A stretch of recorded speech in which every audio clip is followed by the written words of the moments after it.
Opakro nyikwa Ramogi kama na nyakum kite Ramogi TV kaune wangsai chenro mar duol mabire kidienja reyo kidienj mokwongo wang'isi weche mosebedo katimore pacho kaka wantiere ka gi Liz Otieno Nyarugenya kaka jaloko marwa. Kidienj mar ariyo wabiro go mbaka gi wendo modhial Mheshimiwa Eliud Owalo men jalar kom tend Kenya gi chama mar PPP mano People's Prosperity Party.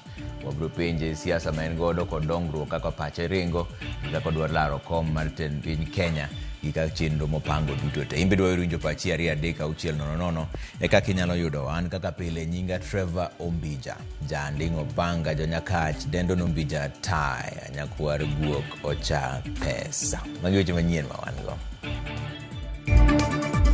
The government will deploy a subsidy from the Petroleum Development Levy to the tune of Kenya shillings 945 million. Usuru mar VAT mar atamalo 8 e nengo mauta ema jo Kenya dhi medo tiyogo ka sirikal bendo keto tenge omenda mag siro nengo mauta.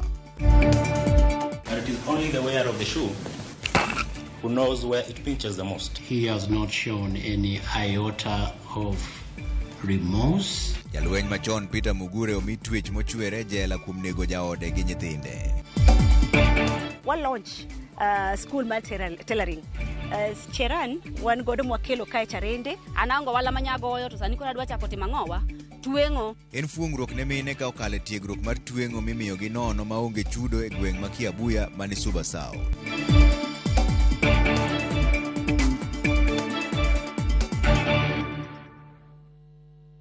Ero kamano ni piny owacho koro medo thuolo mar jo Kenya tiyo gi usuru mar VAT mar atamalo 8 e nengo mauta nyaka tarik 14 dwe mar 10 higa mwantiere ni. Jatend migawo mar teko Opiyo Wandayi oyango ni sirikal bende keto tenge siling milion 945 mar siro nengogo mondo jo Kenya kik bed gi pek e kinde ni malwenye pinje mag jo Arabu medo rocho sekta mar mauta e piny mangima.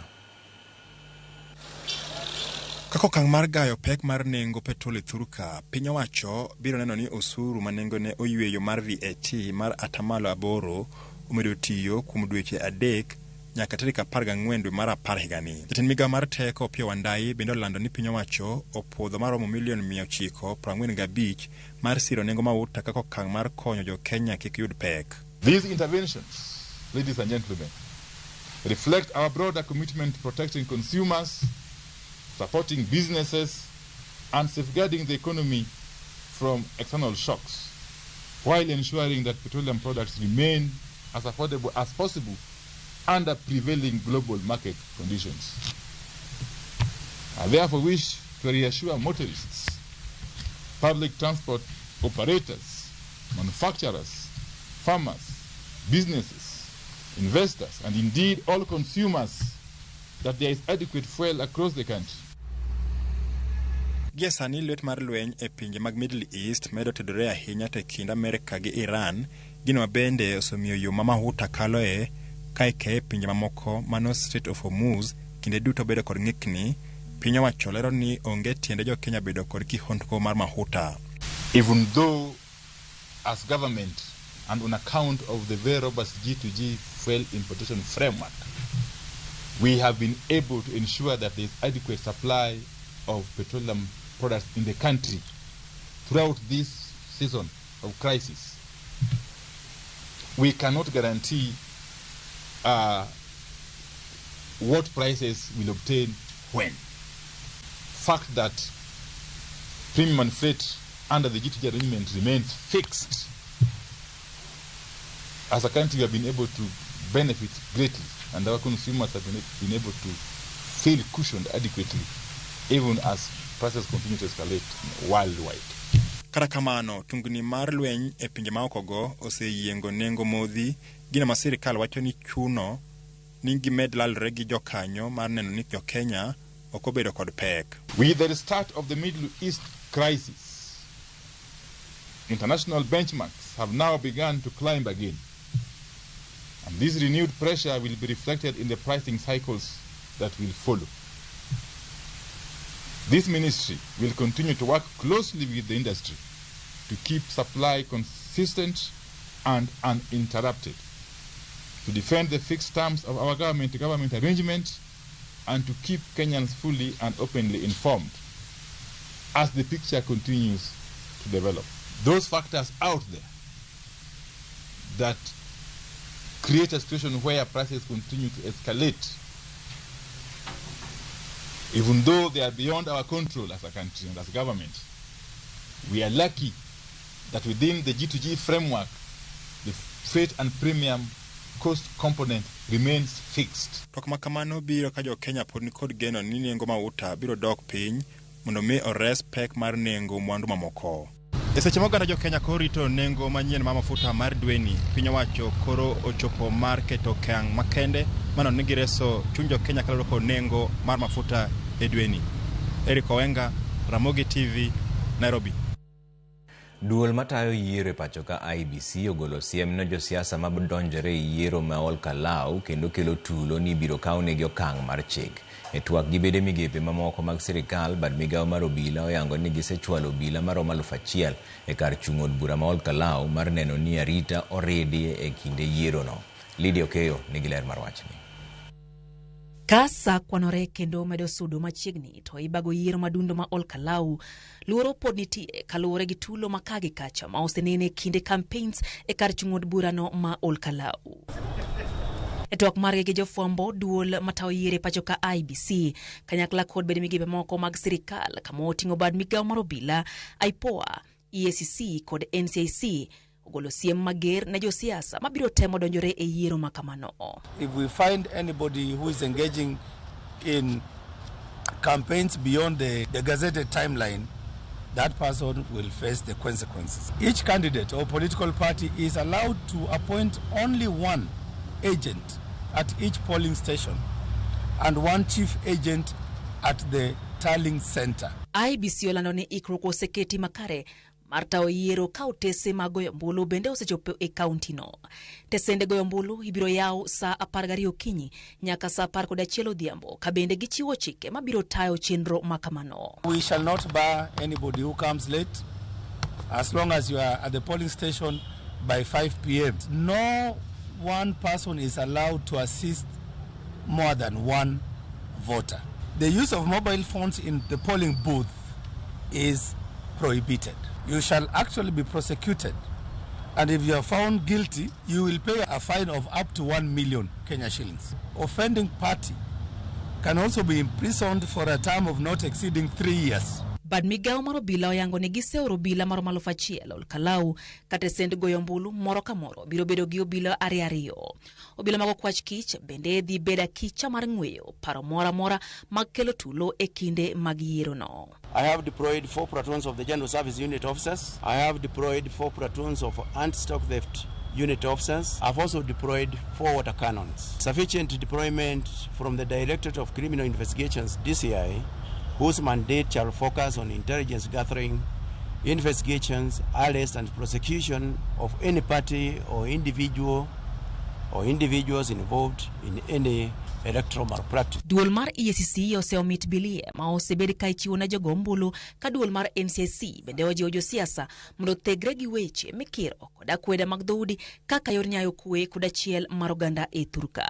Any unethical practices is not entertained whatsoever. Anybody of goodwill in this country to ensure that you report any form of corruption to EACC. This is not normal politics.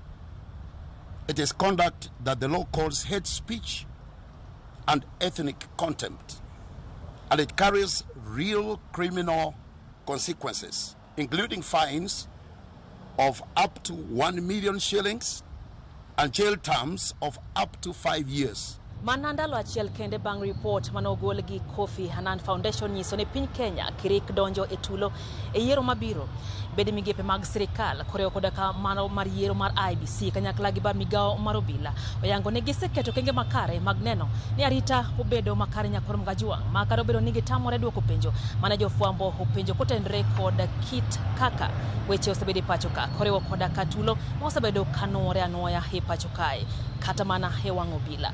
Lydia Okeyo, Ramogi TV, IBC Headquarters, Nairobi. Kodong seche matin ne 48 motelo ne yiero madundo mar ol kalau weche magarita kwe pod miyo duol mochung' ne yiero IBC wich bar. Jaod bura mar pinje mag Afrika ma ugwe Kanini Kega bende ogolo ywak ka wacho ni nyoro no monje otieno kaka jafwambo mar siasa be Chris Owino leronwa. Kanini ondiko dhoge tesendo obila ma ol jororok ewi monjno makoro weye kod luoro. Etesend obila ma ol Jororok e kaunti ma Nyandarua Kanini Kega ochopo mar ndiko dhoge ewi monj mane otimore otieno manyoro. E twak mare kod jofwamb weche, Kanini wacho ni ji mane omanore kod magina kod geche ariyo ne odino negiyo e kinde mane ochomo Nyahururu bang' tieko campaigns jachung' mar DCP e yiero madundo ma ol Kalau Sami Waweru Ngodho. At around 6:10 or 6:20, we left the venue, of course in different vehicles. I was driving along the Ol Kalau Nyahururu Road when a white double cabin D-Max vehicle abruptly stopped in front of us. One person, because I remember that one person on the passenger seat getting out and brandishing a pistol facing me. And that is the reason that is the time I realized that we are under attack. I told my driver, let's escape from this scene. Kalore kode, jogo ma ochich ne gin apisas mag obila nen kod dwaro ariyo ndiye kata kaongi mane. The people who are pursuing me had one mission, either to kill me or to abduct me. Because if you see the kind of damage they have done to my vehicle, that one tells you the kind of bitterness and anger that they had, because they were unable to accomplish the mission that they had been sent to do. Kanini lero ni bang' dereba mar riembo gari e ng'we arititi kendo tony jogo ne oluwogi nyaka kama ne giponde, kata kamano kuom hayo maber ne jopiny ok onyisogi kama ne giponde. And they asked, where is the owner of this car? They first of all broke the windows of the car because the engine of the vehicle was still running. So I think maybe they thought that we are still inside the vehicle. Ka otene kod josiasa mag kweth mobalo kod sirikal, Kanini otudo monj makamano kod piny owacho magiwacho ni oseywa ng'ich ni duond bura mar DCP dhi yudo loch e yiero makamano chieng' tich ang'wen jumani. The ones I looked at, they were police officers. But what I can deduct from that, it seems then these are officers who are getting command from elsewhere. We are not afraid. We are still here. We are in Ol Kalau. I know you are trying to scare us so that we can go back to our homes, so that you can do whatever you want to do on Thursday. We are not going anywhere. The biggest threat, a free and fair election in Ol Kalau and in the general election is plainclothes police officers, unidentifiable, na wale watu wanatumia manamba zile aziko magari ambazo hazina namba. This is where UDA was born, in Ol Kalau. And this is where UDA is going to be buried. Jotelogo ne oramo ni onge gima dhi bwogogi kendo kwayo jodak ma Ol Kalau mondo oket kwe e kindgi. Obila mag kwach kich dhi nyime kod choko kaachiel kod goyo kogno neno duto motenore kod monj mar Kanini Kega mar yango adiera ewi monj makamano. Chris Owino, Ramogi TV, Oljorok Police Station, Nyandarua County. Kweth maketo sirikal tesre kotelnegi kod jatend Wiper Kalonzo Musyoka oko ni yiero madundo ma Ol Kalau dhi bedo rapim mar kaka yiero maduong' mar higa mar 2027 biro chalo. Kwethno kata kamano oseyo duol mar IBC kuom leng'thi e kinde ma gineno ka tulo mag siasa osebedo ka neno e kampen ma Ol Kalau. Bende gikoni sirikal tiyo kod obila mag kod yore moko mamoko magalagala mar temo rocho duoko mar ombulu mar Ol Kalau. Tim magikoni nyalo miyo IBC gi chilo kendo miyo jo Kenya bedo maonge kod yie motelo ne yiero mar 2027. However, what is already evident is that political intolerance is steadily replacing democratic engagement, and also that violence is specifically unleashed and targeted at the opposition leaders. We have seen the statement by Mr. Efcon. The only thing I remember is saying, don't take photos, whatever. Don't use your phones and what have you. This for Mr. Efcon, we're telling it to you directly and your team. If you bungle Al-Kalau, Kenyans have absolutely no reason to hold you in high esteem. We are aware of the mobilization of police from all corners of the Republic to go to Al-Kalau. We urge police deploying to Al-Kalau to perform their duties impartially and to reject any unlawful orders to violate the law and play partisan roles. Doho mamalo miyo mane jalweny Peter Mugure kum mar twech mochwere e jela tok yude kod ketho mar nego min ode kod nyithinde 2 higa mar 2019. Cynthia Nyango miyo ler mar ng'etono manogol gi jang'ad bura Martin Muya. The wearer of the shoe who knows where it pinches the most. It is a further altruism that it is always darkest just before dawn. E weche mogik mag jalweny machon Peter Mugure, nyim jang'ad bura Martin Muya, kinde machuok kapok doho chiwone kum bang' yude kod ketho mar nek mar jaode kod nyithinde 2 manotimo e higa mar 2019. Bang' doho winjo kwayo mare mogik, jang'ad bura Martin Muya oyango ni ketho ma jalwenyno notimo en nek makoch, kolero ni en kit nek ma osemedore e pacho ka. Omedo ni kong'iyo mos kaka jalwenyno loso e nyim doho, chunye odhil kendo ok onyiso lit moro amora e wi tim manotimo. I have taken into consideration the heavy words by the accused person, but however, he has not shown any iota of remorse. The offense of murder carries punishment of death. This was infanticide and femicide. Kumano, doho chiwone kum mar twech mochwere e jela, ka jang'ad bura bende odagi ng'adone oko ndalo ma osekawo e rumand ma en nikech pek mar ketho mare. But the murders of the 3 accused persons I find were barbaric. The prosecution has called for death penalty.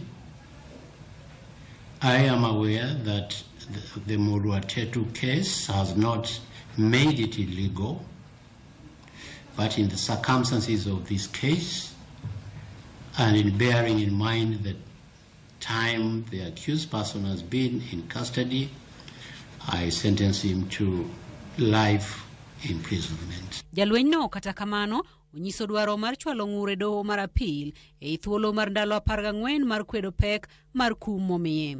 Nevertheless, and with tremendous respect to the court, in principle, I am unable to agree with the verdict. Your Lordship, it is for that reason that I have instructed my advocates not to challenge the legality or severity of whatever sentence you deem fit to impose on me, but to challenge only the convictions. And for that, Your Lordship, I thank you for your indulgence. Lipot mar bero noyango ni jaod jalwenyno Joyce Ombua ne ni kod adhonde wiye kod chwer mang'eny mar remo e bwongo mare manyiso ni nogoye kod gimoro madik ka nyithinde mawuoyi kod manyako to ne odeye kod tol. Cynthia Onyango, Ramogi TV, Nairobi. Bas wadhi yue moro machuok udogo bang' dakika matin gi weche manyien machuok kasto wago mbaka gi wendo modhial mosechopo e studio ka Mheshimiwa Eliud Owalo men jatend pad PPP kendo en jalar kom mar tend piny Kenya. Uro kode mbaka e dakika matin kik idhi mabor ahinya.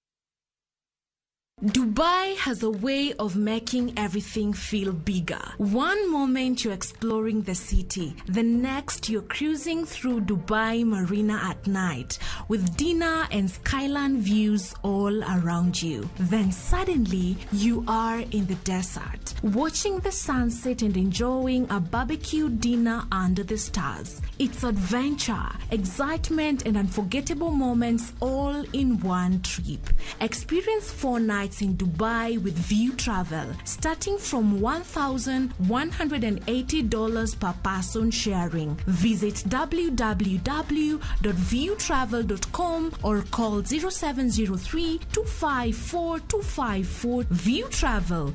Dream, explore, discover.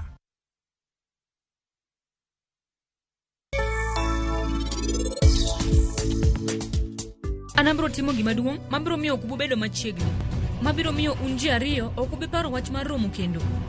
Ing'eyo ni an no kaparo ni pari nyalo timo gima rach machal kama. Adwa ni mondo irangri maber, to kendo inibed motang', moloyo ka in gi dana, nikech nyaka ibed king'eyo ni en ok oheri kata matin.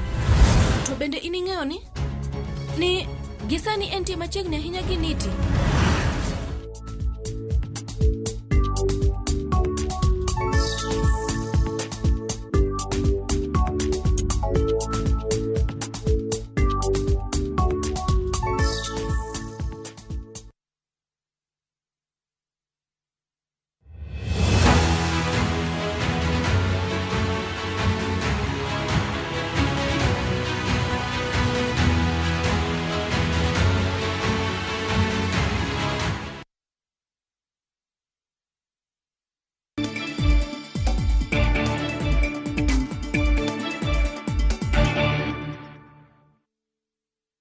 Erokamano kuom keto Ramogi TV kan ni mine mawuok e gweng' ma Kiabuya e kar chung' od bura ma Suba South e kaunti ma Homa Bay mani kod dwaro mar yudo tiegruok e tweng'o oyudo fuong'ruok bang' riwruok mar Lilian Gala Foundation yawo kar miyogi tiegruok nono maonge chudo mondo giyud lony manyalo konyogi e ngimagi. Ali Abich ni kod ler mar wachni.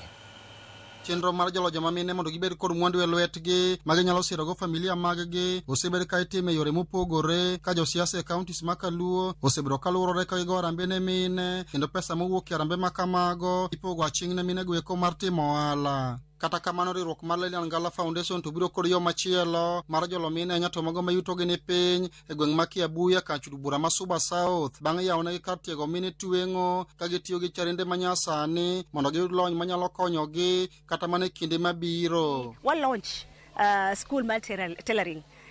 Cheran wan godo mwakelo kae charende ma mine biro tweng'o godo, mine biro neno kaka gi timo tiegruok mondo gikony godo families gi, nikech sama empower ng'ama miyo to empower the entire community. Koro do kam ng'ama miyo obeda e dot onge gimotimo to bedo matek mondo kata nyithinde odhi school.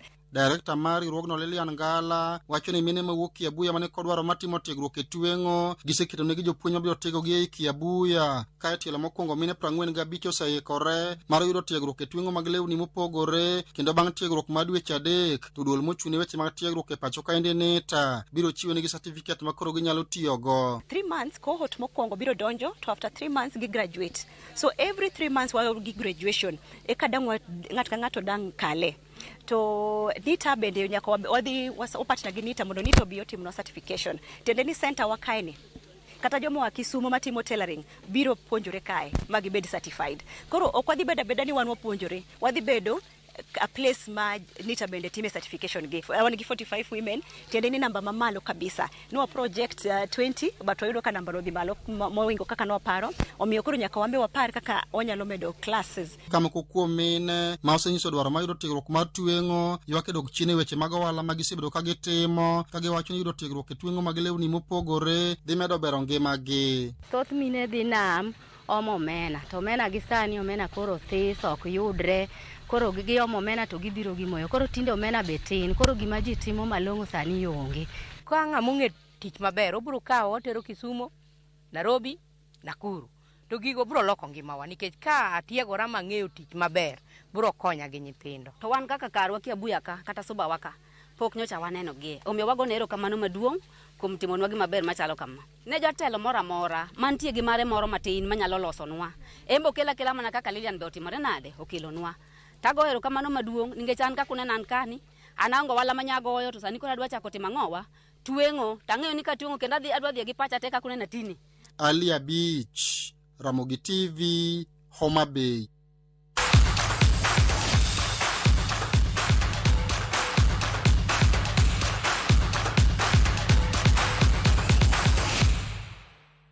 Walora ni weche mag tuke ni tim mar Harambee Starlets ka achiel gi mano mar Junior Starlets norwaki e kar jot mar jatend piny Kenya buore Nairobi ka ndio kinyi makawuono.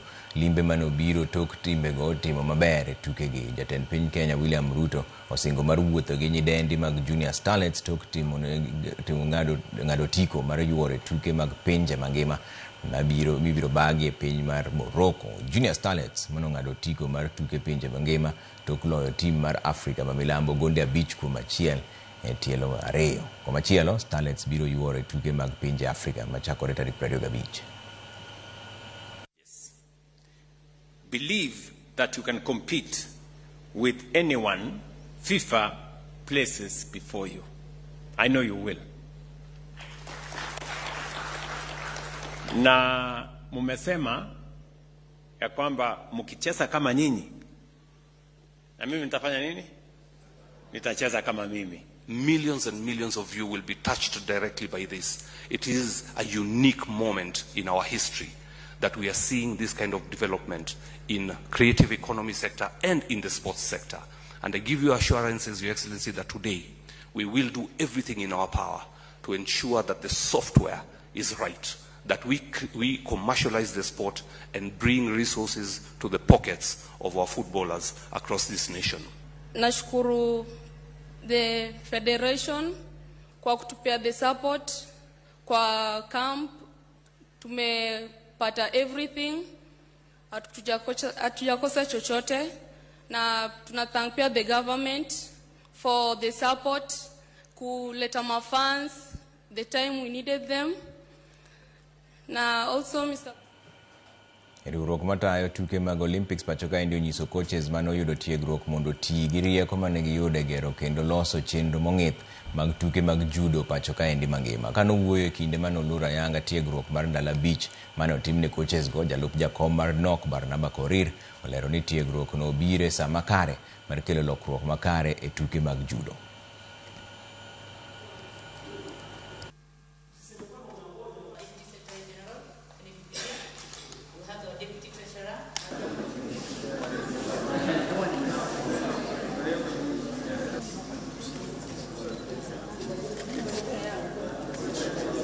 The participants, you are the heartbeat of this initiative. The knowledge and skills you have acquired here are not just for personal growth, but for the benefit of your clubs, universities, schools, and communities. You now carry the responsibility of shaping